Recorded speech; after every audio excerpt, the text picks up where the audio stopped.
You are fighting an elite Canadian-American force. They are treacherous, unmerciful, and clever. You cannot afford to relax. These were not propaganda. They were not invented to inspire Allied troops or boost morale at home. These words were found on a captured German Wehrmacht officer at Anzio, Italy. A cold, tactical order distributed to frontline German soldiers warning them about what was coming. The year was 1944. The enemy was not warning his men about the Americans, who had 4 times Canada's population and the most powerful industrial machine on Earth. He wasn't warning them about the British, with centuries of military tradition.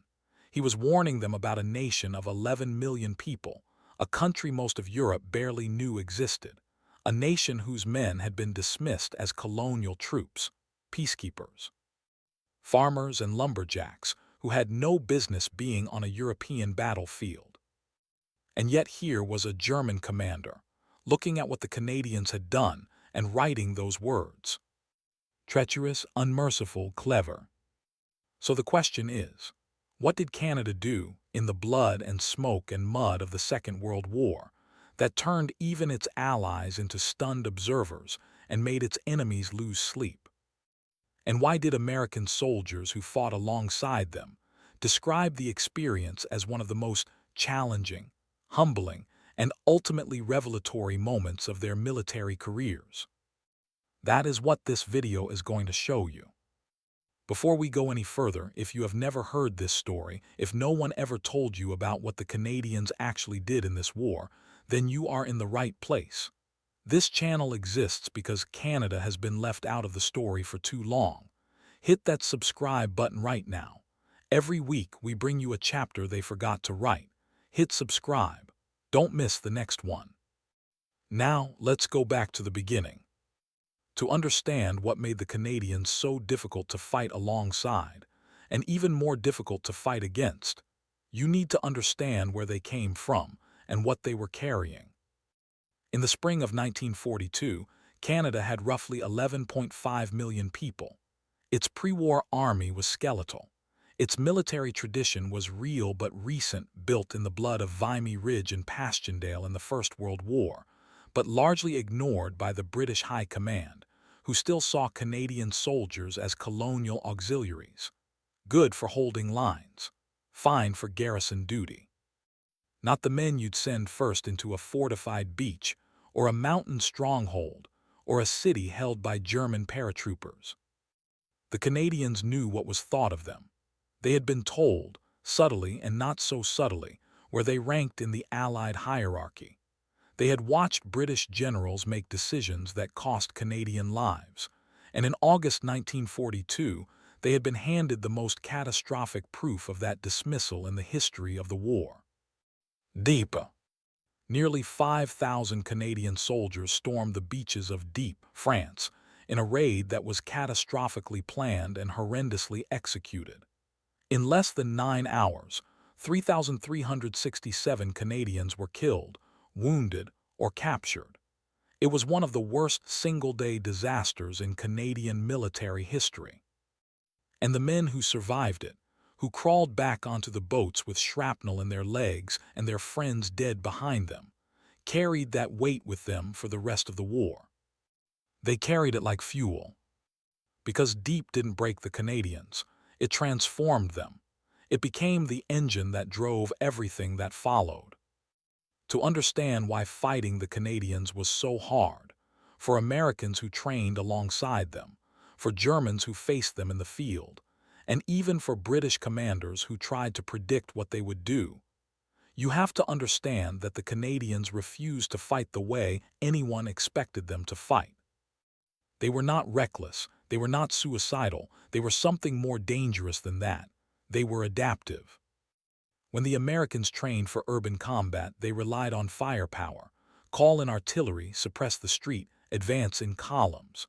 When the British trained for the same scenario, they leaned on rigid formation doctrine, hold the line, wait for orders, don't expose the flanks. These were not bad approaches. They were logical approaches. They came from armies with long institutional memories and carefully codified doctrine. The Canadians had a shorter institutional memory, and that turned out to be an advantage. Because the Canadians had learned from deep, not just the tactical lessons, but the deeper one. The one that said, if you do what everyone expects, you will die the way everyone expects. The only way to survive is to be unpredictable, to solve problems as they appear, to trust the sergeant and the corporal and the private to make the decision in the moment, because by the time that decision reaches a general, the moment is gone and the men are dead. Canadian commanders, men like Major General Rod Keller of the 3rd Infantry Division and the legendary General Guy Simmons, drilled their units on this principle relentlessly. Simmons, in particular, was notorious for demanding that his junior officers understand not just the order, but the reason behind the order. He wanted soldiers who could improvise, who could fail the plan and still complete the mission. American officers who observed Canadian training exercises in England before D-Day described the sessions as almost uncomfortably aggressive. One American liaison officer wrote that watching a Canadian infantry unit practice, a village assault felt less like military drill and more like watching men who genuinely wanted to hurt something. And then there was the Devil's Brigade. In 1942, a joint Canadian-American commando unit was formed at Fort William Henry Harrison in Helena, Montana. 1,800 men, roughly half Canadian, half American, were brought together and given a simple mandate: be the most dangerous soldiers on earth. They were not trained to fight like normal infantry. They were trained in parachuting, mountain climbing, cross-country skiing, cold weather survival, explosives, hand-to-hand killing, and covert night operations. They were each required to qualify on nearly every field weapon in both the American and German arsenals. Their unique weapon was the V-42 stiletto combat knife, a blade designed for one purpose. The Canadians and Americans of the 1st Special Service Force brought completely different fighting cultures into that camp. The Americans came from a military tradition of firepower and mass. The Canadians came from the wilderness: trappers, hunters, lumberjacks, farmers from the prairies and the forests of British Columbia who had grown up reading terrain the way others read words. General Frederick, the force's commander, was worried at first that the two nationalities would clash. He was right that they clashed. They brawled in the bars of Helena. They competed in training with a ferocity that alarmed the instructors. But the competition made both better. By the time the 1st Special Service Force deployed to Italy in 1943, they were something new.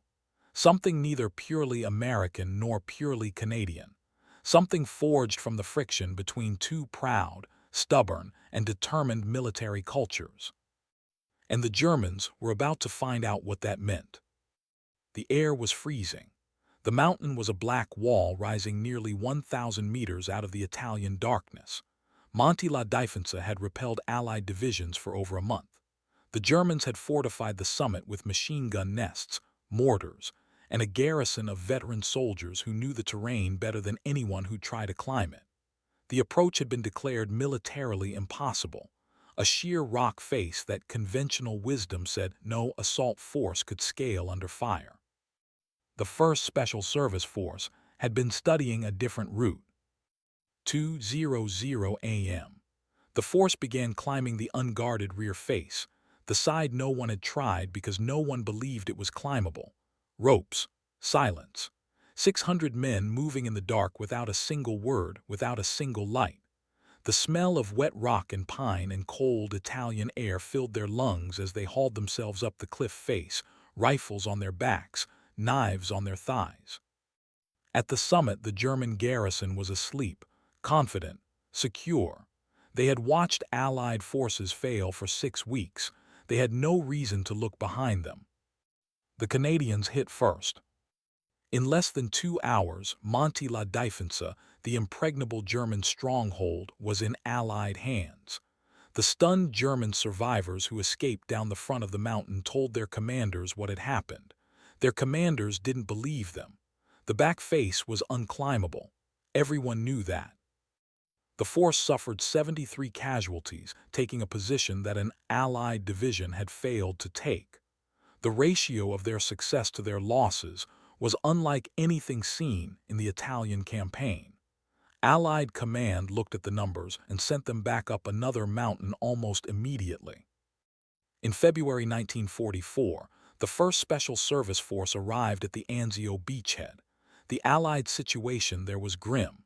Nearly 100,000 British and American soldiers were pinned down in a shrinking perimeter by a German force that outnumbered and surrounded them. The mood was bleak. The American commander, General John Lucas, had been paralyzed by caution. The beachhead was bleeding. The force was assigned a sector of the Mussolini Canal, a 10-mile front held by fewer than 1,100 men, facing a full German division of 10,000 soldiers. By any mathematical standard, they should not have held it. They did more than hold it. Every night, small teams of Canadians and Americans painted their faces black with boot polish, crossed the canal in silence, and disappeared into German territory. They went 1,500 feet behind enemy lines. They took prisoners. They killed sentries with their stilettos silently, without firing a shot, and left. Then they came back the next night. The Germans pulled their units back half a mile from the canal to avoid the patrols. A captured German lieutenant, when interrogated, admitted he had assumed the force was a full division. General Field Marshal Albert Kesselring, the commander of all German forces in Italy, was forced to send reinforcements to the Mussolini Canal sector, men he desperately needed elsewhere, because the psychological pressure of the force's nightly raids was destabilizing his entire line. A Wehrmacht headquarters dispatch, found on a captured German prisoner, read, "You are fighting an elite Canadian-American force. They are treacherous, unmerciful, and clever. You cannot afford to relax. The first soldier or group of soldiers capturing one of these men will be given a 10-day furlough." And then someone found a dead German soldier's diary. In it, a single entry. "The black devils are all around us every time we come into the line. We never hear them come." The Germans had taken to calling the force the Schwarzteufel, the Black Devils, because of the boot polish, because of the silence, because they appeared from nowhere and vanished before anyone could respond. For 99 consecutive days, the force fought without relief. No rotation, no rest. The American VI Corps on their flank was rotating units every 10-15 days. The force stayed in the line because there was no one else who could hold that sector the way they held it. American soldiers watching from adjacent positions would later describe a phenomenon they couldn't fully explain. The Canadians, they said, operated differently, not recklessly, but with a comfort in close violence that was different from anything they'd encountered in American units.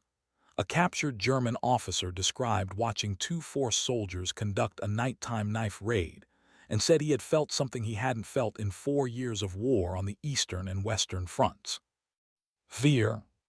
Cold ocean spray hit the faces of 14,000 Canadian soldiers as their landing craft bucked through 10-foot waves toward the Normandy coast. It was 7:35 a.m. on June 6, 1944. The air smelled of salt and diesel fuel and cordite from the naval bombardment. The sound was beyond description, a continuous roar of naval guns, aircraft engines, and the shriek of incoming German artillery shells tearing the water around them. Juno Beach was the second most heavily defended of the 5 D-Day landing zones.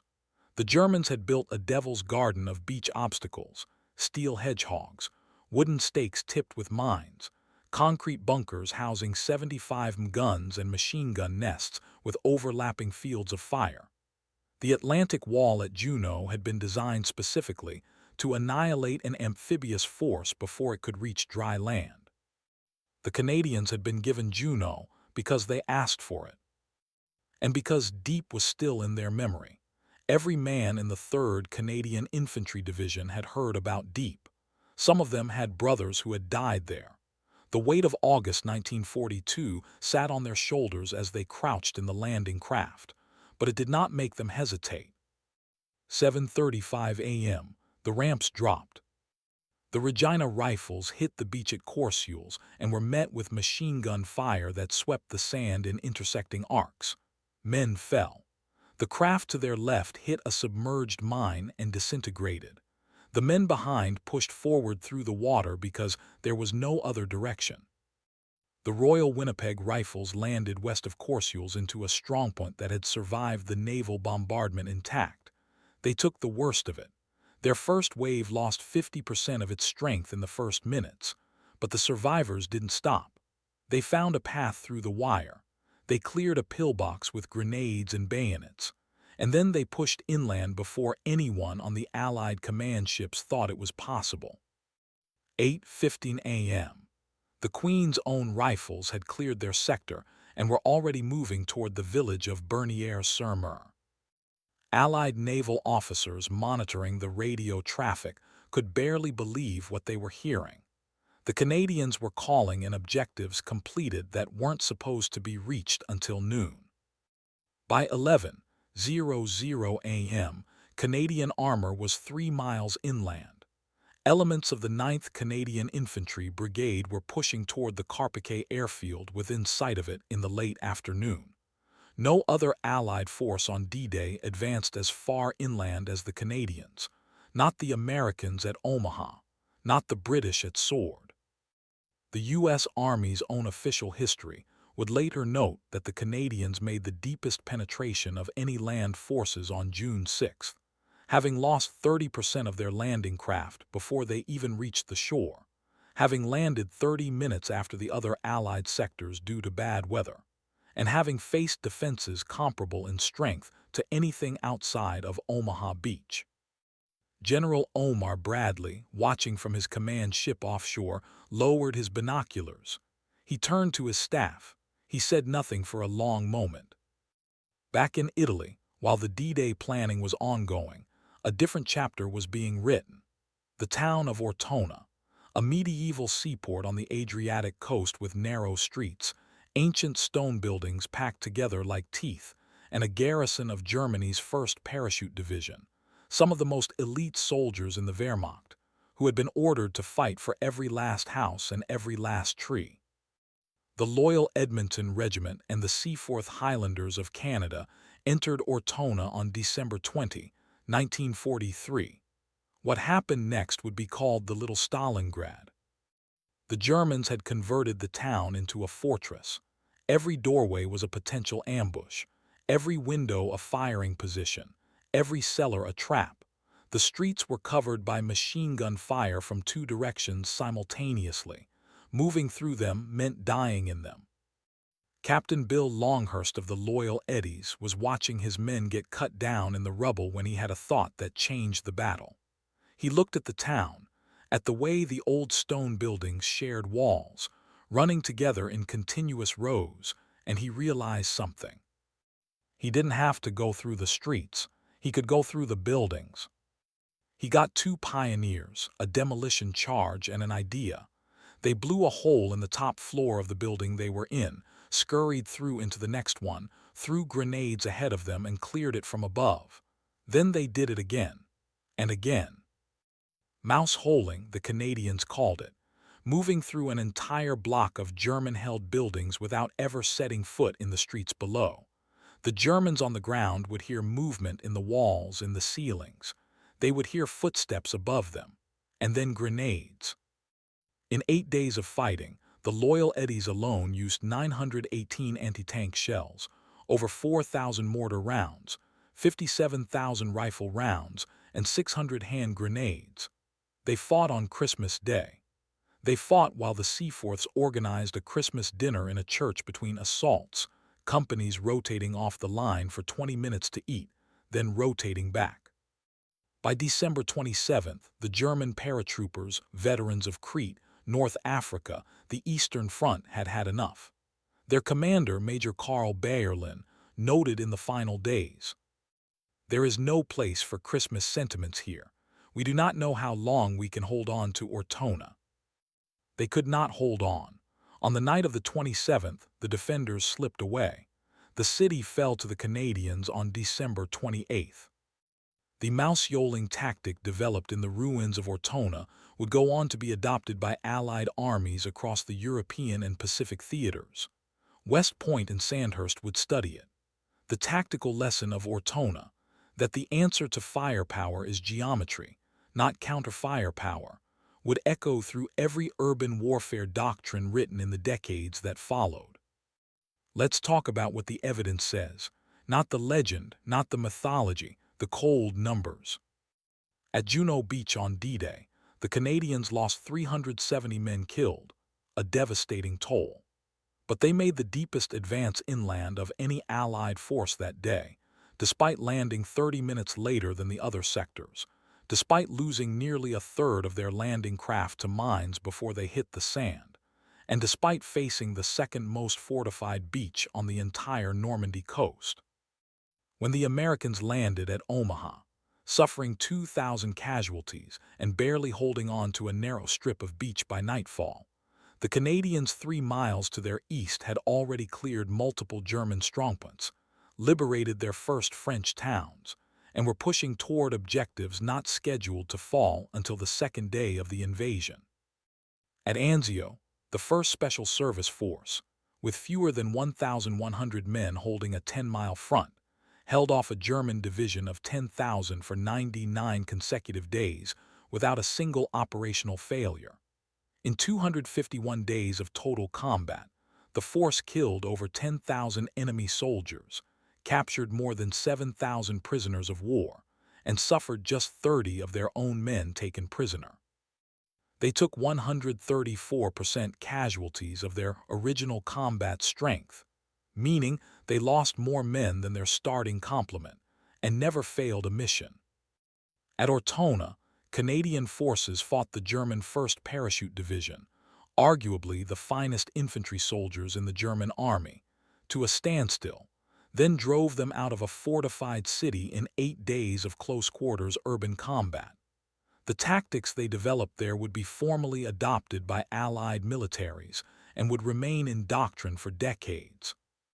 In the Normandy campaign as a whole, between June and August 1944, the 1st Canadian Army suffered 18,444 casualties, with 5,021 killed in action, a proportionally massive contribution for a nation of 11 million people. General Bernard Montgomery, commander of all Allied ground forces during the Normandy campaign, said privately after visiting the Canadian sector that the Canadians had performed beyond any reasonable expectation. He had expected solid performance. He had watched them reinvent the playbook.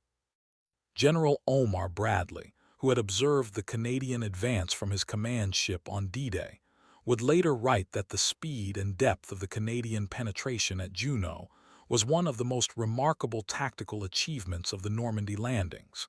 He had not expected it. No one in Allied high command had fully expected it. After the war, Fort Benning, the home of U.S. Army infantry, updated its training curriculum to incorporate the lessons from Ortona and the Canadian experience in the Italian campaign. Sandhurst did the same. The mousetrap, the human terrain instinct, the willingness to solve problems laterally when the frontal solution was impossible. The 1st Special Service Force was disbanded in December 1944. In 1952, American Colonel Aaron Bank used the force's training methods and operational philosophy as the blueprint for a new unit he was creating. He called it the Special Forces.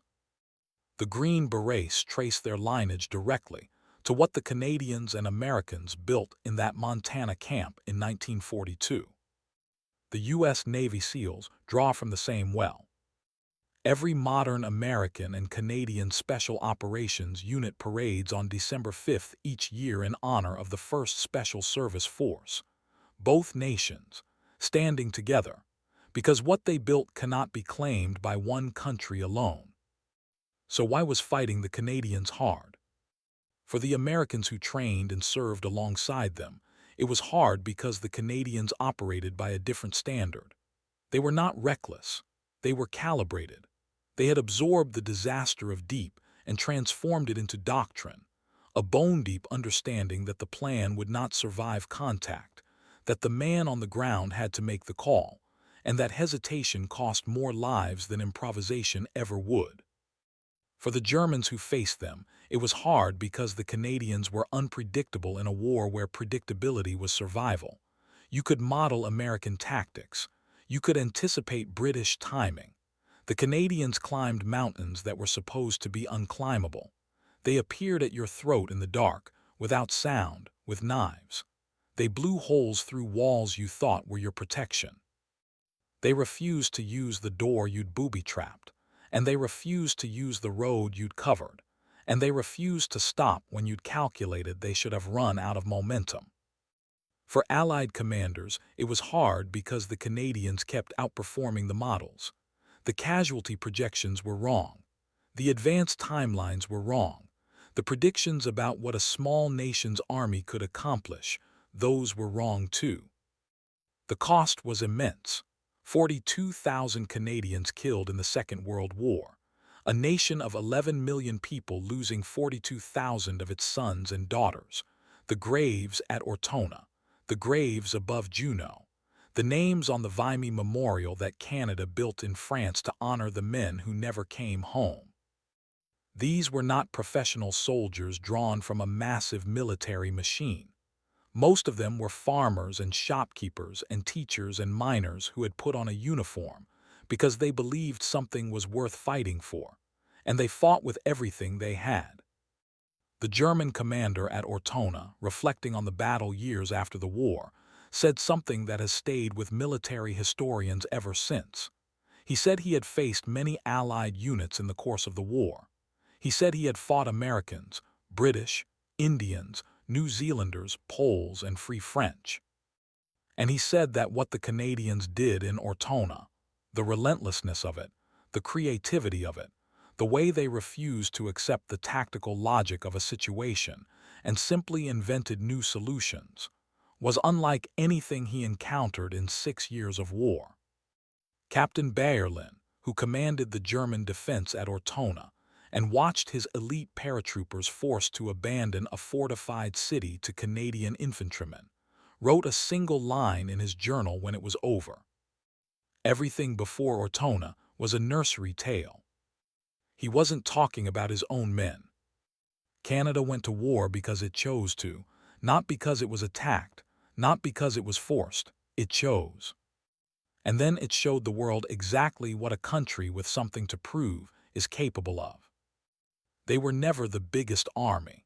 They were never the most powerful nation in the room, but they were the ones the enemy prayed they wouldn't have to face. If this story changed how you think about Canada in the Second World War, hit that like button. It takes half a second, and it tells the algorithm that stories like this deserve to be heard. Subscribe to Canadians Operation if you haven't already. Every week, we pull back the curtain on the chapters no one else is telling. The real ones. The ones with mud and sacrifice and audacity and blood. Drop a comment below. What part of this story surprised you most? Was it Juno Beach, Ortona, the Devil's Brigade? Let me know. And come back next week, because we're not done yet.